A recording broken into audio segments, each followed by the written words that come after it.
Hay escenas que no suelen contarse en voz alta, no porque sean raras, sino porque son demasiado comunes. Momentos en los que alguien defiende a quien lo humilla, lo controla o lo lastima, y lo hace con convicción, con argumentos, incluso con orgullo. Desde fuera parece absurdo. Desde dentro parece necesario. Y esa diferencia es más inquietante de lo que estamos dispuestos a admitir. Tal vez lo has visto en una relación, en una familia, en un entorno de trabajo, o quizá en tu propia historia. Alguien señala el daño, la herida es evidente, la injusticia parece clara, y aún así la respuesta no es ruptura ni distancia, sino defensa. No fue para tanto, no lo hizo con mala intención, yo también tuve parte de culpa, es una buena persona en el fondo. Frases que no buscan convencer al otro, sino sostener algo por dentro que amenaza con derrumbarse. Lo perturbador no es que ocurra, sino la naturalidad con la que ocurre. Como si el ser humano tuviera una extraña habilidad para volverse abogado de aquello que lo debilita. Como si hubiera una lógica secreta que convierte el daño en algo tolerable, justificable, incluso necesario. Y lo más inquietante es que esa lógica no se siente como una trampa, se siente como coherencia. Desde afuera, la pregunta parece simple. ¿Por qué no se va? ¿Por qué sigue ahí? ¿Por qué lo permite? Pero desde dentro, esas preguntas suenan ofensivas, ingenuas, incluso peligrosas. Porque implican tocar una estructura interna que sostiene el equilibrio emocional de la persona. Y cuando ese equilibrio depende de alguien que hiere, defenderlo no es una opción moral, es una estrategia de supervivencia. Hay una ilusión cómoda que nos gusta creer. La idea de que siempre estamos del lado de quien nos cuida, de quien nos respeta, de quien nos ama. Pero la experiencia humana muestra otra cosa. Muestra que muchas veces el vínculo más fuerte no nace del bienestar, sino de la amenaza. Que la lealtad no siempre se construye con ternura, sino con miedo. Y que el apego más profundo no surge de la estabilidad, sino de la incertidumbre. En esos vínculos, el daño no aparece como un enemigo claro.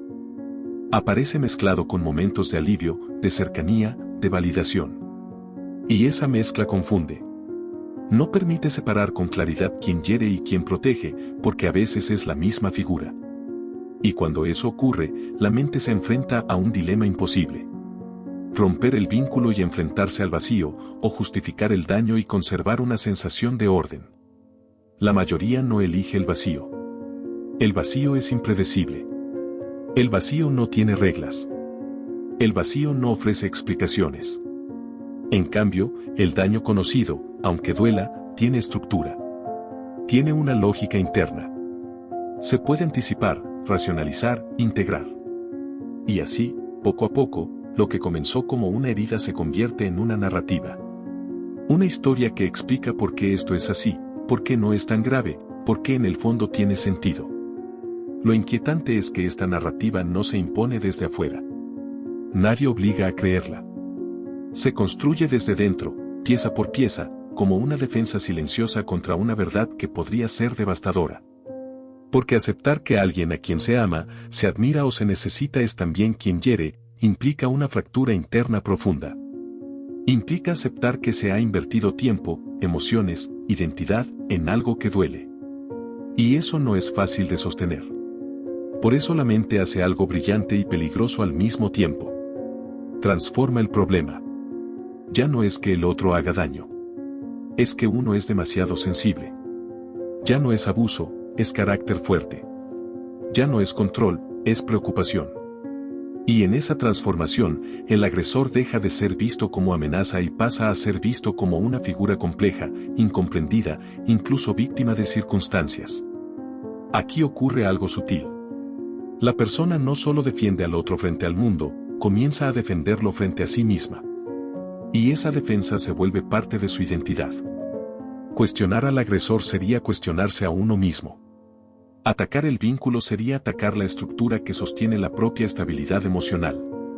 Y entonces, sin darse cuenta, la lealtad al daño se vuelve lealtad a la propia supervivencia psicológica. Esta es la paradoja silenciosa. No defendemos al otro porque no veamos el daño. Lo defendemos porque verlo con claridad tendría un costo interno demasiado alto. Porque obligaría a tomar decisiones para las que quizá no estamos preparados. Porque implicaría aceptar pérdidas que aún no sabemos cómo elaborar. Y porque, en ciertos contextos, defender al agresor es la forma más eficaz de no colapsar. Nada de esto se siente como una elección consciente. No hay una reunión interna donde se decide tolerar el daño. Es un proceso gradual, casi imperceptible. Un ajuste aquí, una justificación allá. Un día uno se sorprende explicando lo inexplicable, normalizando lo que antes habría parecido inaceptable. Y lo hace con convicción, porque esa convicción es lo que mantiene la calma. Este fenómeno no pertenece solo a relaciones románticas. Aparece en dinámicas familiares, en líderes carismáticos, en figuras de autoridad, en sistemas donde el poder se ejerce de forma ambigua.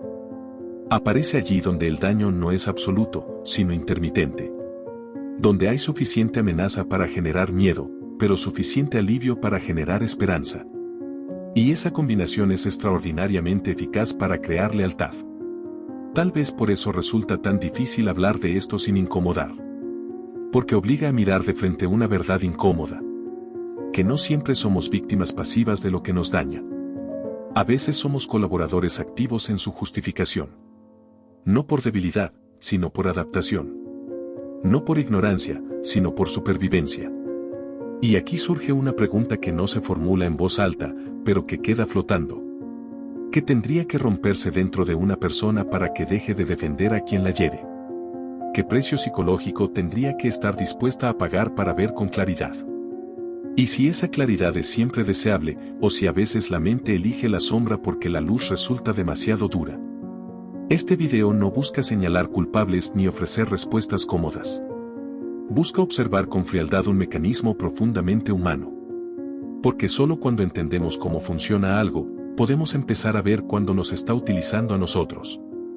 Si este tipo de análisis te resulta incómodo pero necesario, y sientes que pone palabras a dinámicas que has visto o vivido, te invito a suscribirte al canal. Aquí exploramos los patrones psicológicos que operan en silencio, esos que influyen en nuestras decisiones mucho antes de que creemos estar decidiendo. La mente bajo presión y el nacimiento del vínculo. Para entender por qué alguien puede llegar a proteger aquello que le hace daño, primero hay que observar qué ocurre en la mente cuando el peligro no es constante, sino impredecible. El cerebro humano no está diseñado para soportar la incertidumbre prolongada sin intentar adaptarse. Cuando el entorno emocional se vuelve inestable, la mente no se paraliza, se reorganiza. Y esa reorganización no siempre apunta al bienestar, apunta a la supervivencia. El daño intermitente tiene un efecto muy distinto al daño continuo. Cuando el sufrimiento es constante, la mente puede identificarlo como una amenaza clara. Hay una línea visible entre lo que duele y lo que no. Pero cuando el dolor aparece y desaparece, cuando se alterna con momentos de cercanía, calma o incluso afecto, esa línea se vuelve borrosa. El cerebro deja de preguntarse si la situación es buena o mala y empieza a concentrarse en algo más urgente. Como anticipar el próximo cambio. En ese estado, la atención se afila. Cada gesto, cada palabra, cada silencio adquiere un peso desproporcionado. La mente entra en modo vigilancia. No para huir, sino para adaptarse. Empieza a buscar patrones. ¿Qué hice antes de que todo empeorara? ¿Qué dije antes de que todo se calmara? ¿Qué versión de mí parece generar menos conflicto? Sin notarlo, la persona comienza a moldearse para reducir el daño. Aquí ocurre algo fundamental. El alivio después del dolor no se experimenta como algo neutro. Se experimenta como recompensa. Aunque ese alivio sea simplemente la ausencia de tensión, el cuerpo lo registra como algo positivo. Y cuando el alivio proviene de la misma fuente que causó el daño, el cerebro comete una asociación peligrosa. Empieza a vincular protección y amenaza en una sola figura. Este mecanismo no es irracional. Es profundamente biológico. En contextos de presión, el sistema nervioso prioriza cualquier señal que indique que el peligro ha disminuido. No importa si esa señal viene de quien lo provocó. Importa que funcione. Y cuando funciona, el cuerpo aprende. Aprende que soportar, adaptarse y esperar puede traer calma. Aprende que la resistencia tiene recompensa. Así nace el vínculo bajo presión. No desde el afecto, sino desde la regulación emocional. La persona no se queda porque disfrute el dolor. Se queda porque ha aprendido que permanecer, aguantar y ajustarse reduce la ansiedad. El vínculo se convierte en una especie de ancla. Inestable, frágil, pero ancla al fin. Y soltarlo se siente más peligroso que sostenerlo. En este punto, la mente empieza a hacer algo sutil. Cambia el foco. Ya no se pregunta por qué el otro actúa así. Se pregunta cómo evitar que vuelva a pasar. El problema deja de estar afuera y se traslada hacia adentro. ¿Qué tengo que cambiar yo? ¿Qué tengo que entender? ¿Qué tengo que tolerar? Esta internalización no nace del amor, nace de la necesidad de control. Porque cuando el entorno es impredecible, el cerebro busca desesperadamente cualquier sensación de control. Y si no puede controlar al otro, intentará controlarse a sí mismo. Así, la adaptación se disfraza de madurez. La tolerancia se confunde con fortaleza. Y la renuncia a los propios límites se interpreta como comprensión. El miedo juega un papel central aquí, pero no siempre es un miedo consciente. No es el miedo al golpe o al grito. Es un miedo más difuso. El miedo a perder la referencia. El miedo a quedarse sin marco emocional. El miedo a no saber quién se es sin ese vínculo. Y ese miedo empuja a la mente a construir justificaciones, porque las justificaciones calman. Cada vez que el daño se minimiza y luego llega un momento de calma, el circuito se refuerza. El cuerpo aprende que la espera tiene sentido. Que resistir trae alivio. Que no todo está perdido. Y esa pequeña esperanza, intermitente pero persistente, es suficiente para mantener el vínculo activo durante años. Desde fuera, esto suele interpretarse como dependencia. Desde dentro, se vive como adaptación inteligente. La persona siente que ha aprendido a navegar una dinámica compleja. Que entiende mejor al otro. Que sabe cuándo hablar y cuándo callar. Que ha desarrollado una sensibilidad especial. Y en cierto sentido, es verdad. Pero esa sensibilidad se ha construido a costa de una renuncia silenciosa a la propia estabilidad. Aquí aparece una trampa profunda. Cuanto más esfuerzo psicológico se invierte en sostener el vínculo, más difícil se vuelve soltarlo. Porque soltar no solo implica perder al otro. Implica admitir que todo ese esfuerzo fue una respuesta a una amenaza. Implica aceptar que la adaptación no fue crecimiento, sino defensa. Y esa aceptación puede ser devastadora para la identidad. Por eso la mente prefiere seguir ajustándose. Prefiere seguir buscando explicaciones.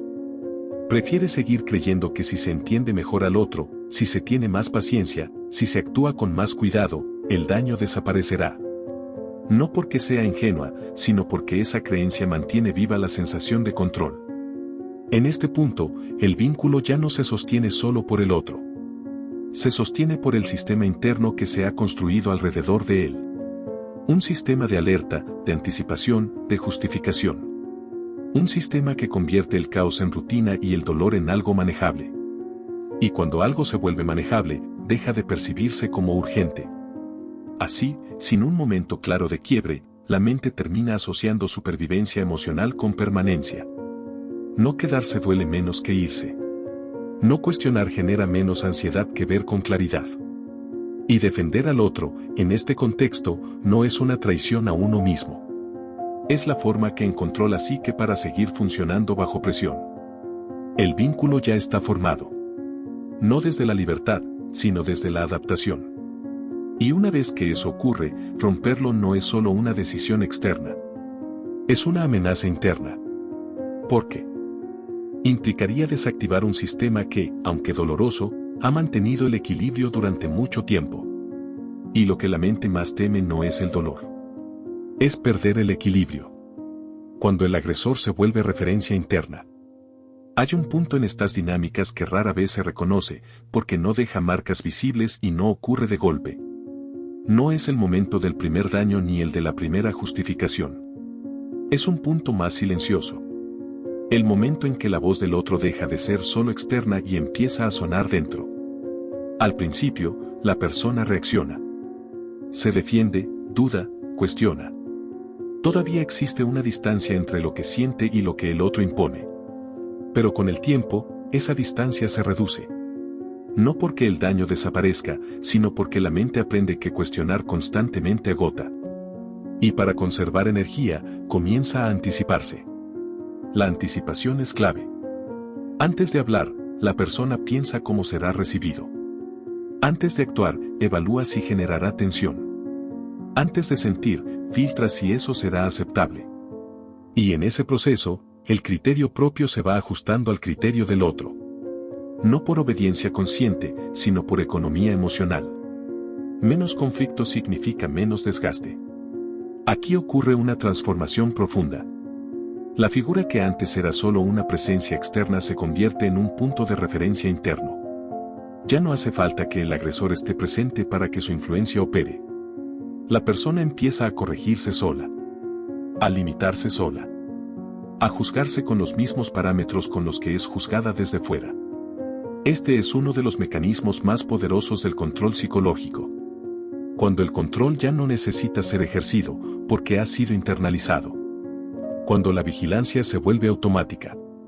Cuando la mente actúa como guardián de una lógica que no le pertenece originalmente, pero que ahora siente como propia. En este punto, defender al agresor adquiere una nueva función. Ya no se trata solo de proteger el vínculo. Se trata de proteger la coherencia interna. Porque si el otro está equivocado, si el otro es injusto, si el otro daña sin razón, entonces todo el sistema interno construido alrededor de él se tambalea. Y eso implica una amenaza a la identidad. Por eso las justificaciones se vuelven más sofisticadas. Ya no son simples excusas.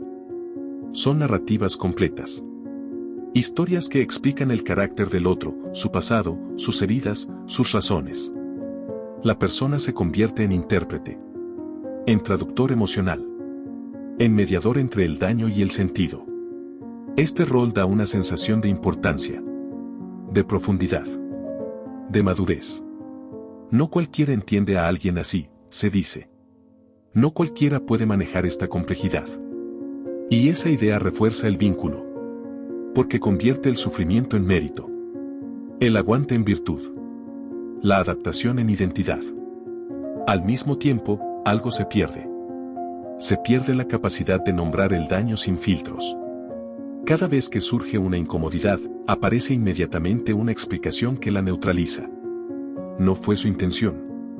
Está pasando por un mal momento. Yo también reaccioné mal. El daño ya no se evalúa por su impacto, sino por su justificación. Aquí se produce una inversión peligrosa. La pregunta deja de ser qué me está pasando a mí y pasa a ser qué le está pasando al otro. La atención se desplaza. La empatía se dirige hacia afuera, mientras las propias emociones se minimizan, se posponen o se dudan. Y cuando una emoción se duda demasiado tiempo, termina perdiendo legitimidad. En este estado, la persona puede llegar a sentir culpa por sentir dolor. Culpa por enojarse. Culpa por pensar en irse. Porque esas emociones entran en conflicto con la narrativa que sostiene el vínculo. Y cuando una emoción amenaza la narrativa, la emoción es la que se cuestiona, no la narrativa. La referencia interna ya está instalada. La mente sabe qué pensamientos son aceptables y cuáles no. Qué deseos son peligrosos. Qué preguntas no conviene hacerse. No porque alguien lo prohíba, sino porque el sistema interno aprende que hacerse ciertas preguntas genera angustia. Y la mente, siempre orientada a reducir el malestar, aprende a evitarlas.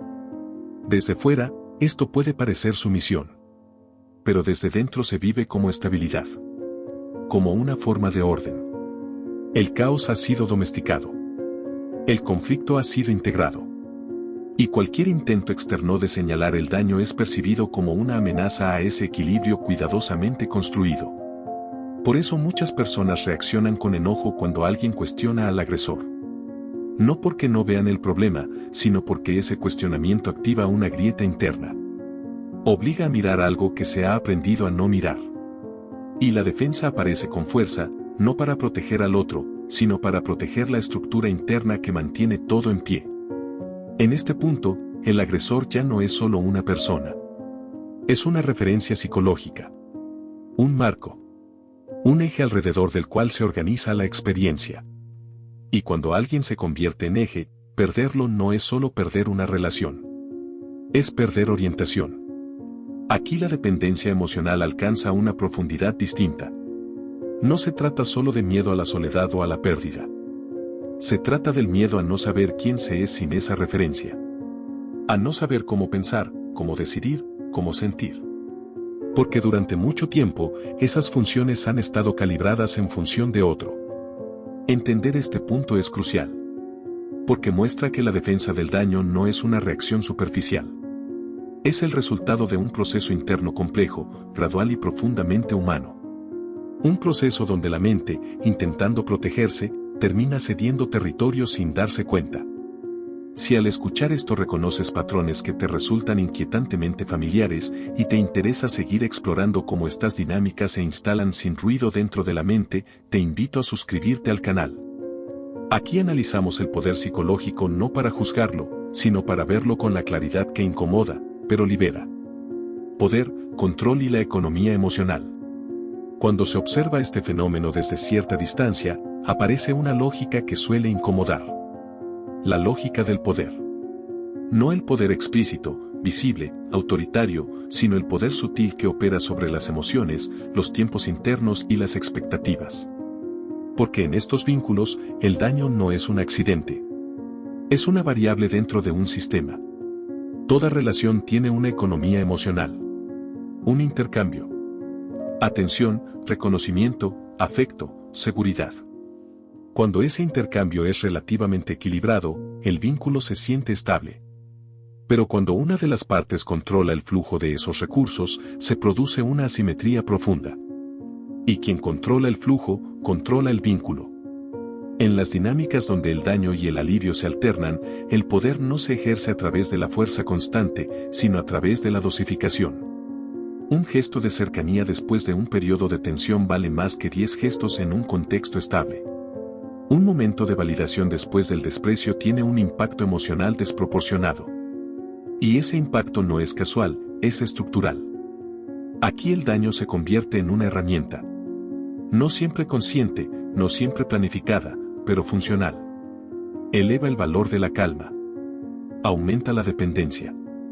Hace que la persona espere, se esfuerce, se adapte, todo por recuperar un estado que en otro contexto sería simplemente normalidad. Desde una mirada estratégica, esto es un mecanismo de control extremadamente eficaz. No necesita coerción constante. No necesita vigilancia permanente. La persona controlada se convierte en colaboradora del sistema. Ajusta su comportamiento, regula sus expectativas y defiende el vínculo, porque de él depende su estabilidad emocional. Lo inquietante es que este tipo de poder rara vez se percibe como tal. No se siente como dominación. Se siente como intensidad. Como complejidad emocional. Como una relación profunda que no cualquiera puede entender. Y esa percepción protege al sistema de ser cuestionado. En este punto, la dependencia emocional no es un efecto colateral. Es el resultado lógico de una economía donde el acceso al alivio es limitado e impredecible. La persona no solo quiere al otro. Necesita su aprobación, su calma, su presencia, porque esas señales regulan su sistema nervioso. Aquí es importante señalar algo sin moralizarlo. No todos los que ejercen este tipo de poder lo hacen de manera consciente o malintencionada. Muchas veces es una repetición de patrones aprendidos. Una forma de vincularse donde el control y la cercanía están entrelazados. Pero el efecto es el mismo, independientemente de la intención. Cuando alguien controla los picos emocionales de otro, controla su lealtad. Porque la mente humana se apega a aquello que regula su malestar. Y si ese regulador es también la fuente del daño, se produce un circuito cerrado difícil de romper. Este mecanismo no se limita a relaciones íntimas. Aparece en líderes carismáticos, en entornos laborales, en sistemas familiares, en estructuras donde una figura central reparte reconocimiento de forma selectiva. Allí también se observa la misma lógica. La persona soporta humillaciones, sobrecargas, incoherencias, porque el reconocimiento eventual lo compensa todo. Desde esta perspectiva, defender al agresor es una inversión. Una forma de proteger el acceso a ese recurso emocional escaso. Criticarlo sería arriesgar la fuente de alivio. Cuestionarlo sería poner en peligro la estabilidad precaria que se ha construido. Aquí la moral suele interferir con el análisis. Nos gusta pensar que el amor, la lealtad o el compromiso son siempre nobles. Pero cuando se los observa como fuerzas psicológicas, se ve que también pueden ser instrumentos de poder. No porque sean malos, sino porque son potentes.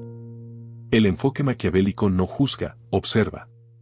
Y lo que observa aquí es una dinámica donde el control no necesita imponerse desde arriba. Se sostiene porque es funcional para ambas partes. Uno mantiene el poder. El otro mantiene el equilibrio. Ambos obtienen algo, aunque el costo sea alto. El problema es que ese costo rara vez se contabiliza de manera consciente. Se paga en forma de ansiedad, de autocensura, de pérdida de espontaneidad. Se paga con la reducción del mundo interno. Con la sensación de que la propia vida gira alrededor de estados emocionales que no se controlan. Y cuanto más tiempo se permanece en esta economía emocional, más difícil se vuelve salir. Porque salir no es solo perder una relación. Es perder el acceso a la regulación emocional que esa relación proveía. Es enfrentar un sistema nervioso que ya no sabe autorregularse sin ese estímulo externo. Por eso muchas personas defienden con tanta fuerza a quien las hiere. No están defendiendo al individuo. Están defendiendo el sistema que les permite funcionar. Un sistema injusto, desequilibrado, pero conocido. Y frente a lo conocido, incluso el dolor puede volverse preferible a la incertidumbre. Si este análisis te resulta incómodo pero revelador y quieres seguir explorando cómo el poder opera a nivel psicológico más allá de los discursos superficiales, te invito a suscribirte al canal. Aquí no hablamos del poder para glorificarlo, sino para entenderlo antes de que nos entienda a nosotros. El miedo a la libertad emocional. Hay una idea que suele repetirse como consuelo. Que salir de una relación dañina es liberador. Que una vez que se cruza la puerta, todo mejora. Pero para muchas personas, ese no es el sentimiento inmediato. Lo que aparece primero no es alivio, es miedo. Un miedo silencioso, profundo, difícil de explicar. Después de mucho tiempo viviendo bajo una dinámica de tensión y alivio, la calma se siente extraña. Demasiado amplia. Demasiado vacía. El sistema nervioso, acostumbrado a la activación constante, no reconoce la tranquilidad como seguridad. La interpreta como ausencia de referencias. Y la ausencia de referencias se vive como peligro. Aquí se revela una paradoja más. La persona no solo se ha acostumbrado al vínculo, se ha acostumbrado a la versión de sí misma que existe dentro de él.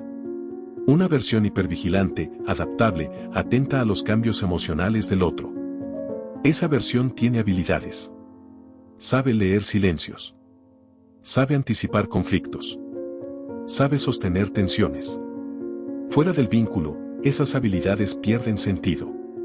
Y con ellas, se pierde una parte de la identidad. Salir implica enfrentarse a un yo menos definido. Un yo que ya no sabe con claridad cómo reaccionar, porque durante mucho tiempo reaccionó en función de otro. Y ese vacío identitario no se siente como oportunidad, se siente como desorientación. La libertad emocional exige algo que pocas veces se menciona. Exige responsabilidad interna. Cuando no hay una figura dominante, ya no hay a quien anticipar, a quien calmar, a quien complacer.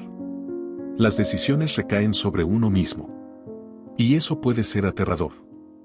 Porque obliga a reconocer deseos, límites y miedos que fueron postergados durante años. Además, la mente tiende a idealizar el pasado reciente cuando el presente es incierto.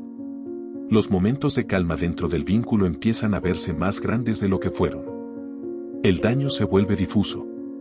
El recuerdo se edita. No por nostalgia, sino por necesidad de reducir la ansiedad que genera lo desconocido.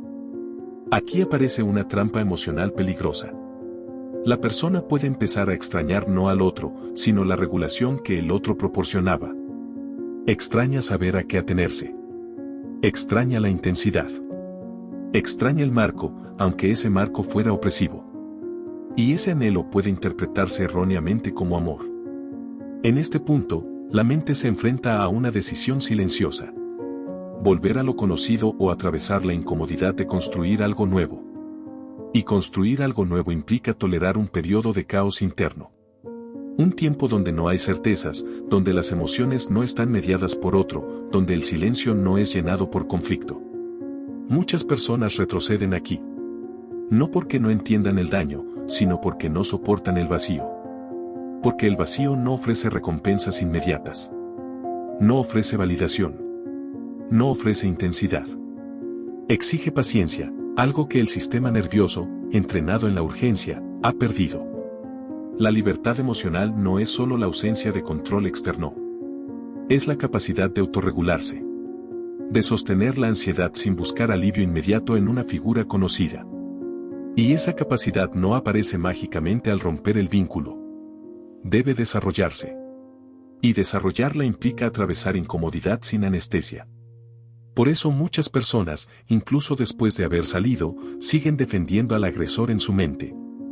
Porque esa defensa mantiene vivo el sistema anterior. Permite no cortar del todo. Permite no caer de golpe en la intemperie emocional. La defensa se vuelve un puente. Frágil, pero familiar. Aquí se entiende algo crucial. No basta con entender racionalmente que una relación fue dañina. El cuerpo necesita tiempo para aprender otra forma de estar. Otra forma de vincularse. Otra forma de sentirse seguro sin depender de picos emocionales externos.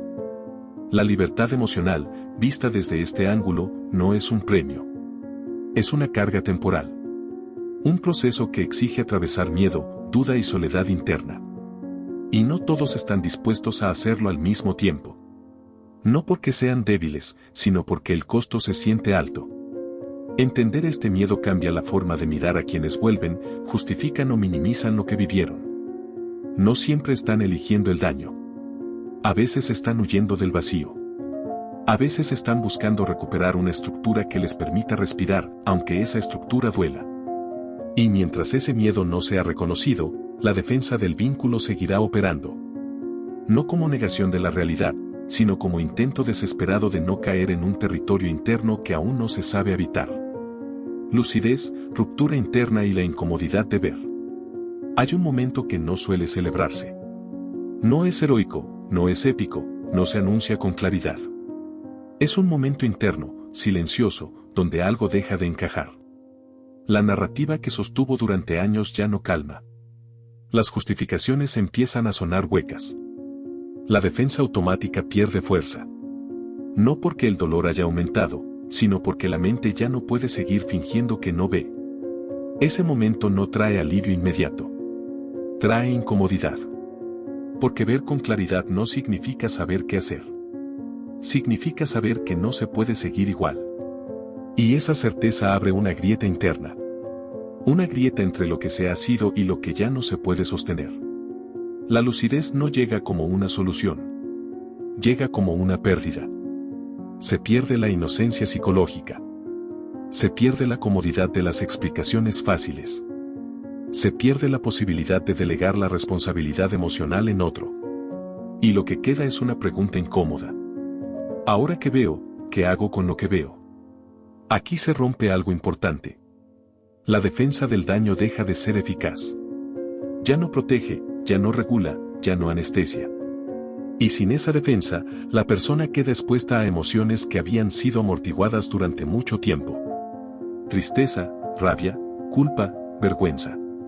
No por haber sido dañada, sino por haber colaborado en su propia negación. Este punto es delicado.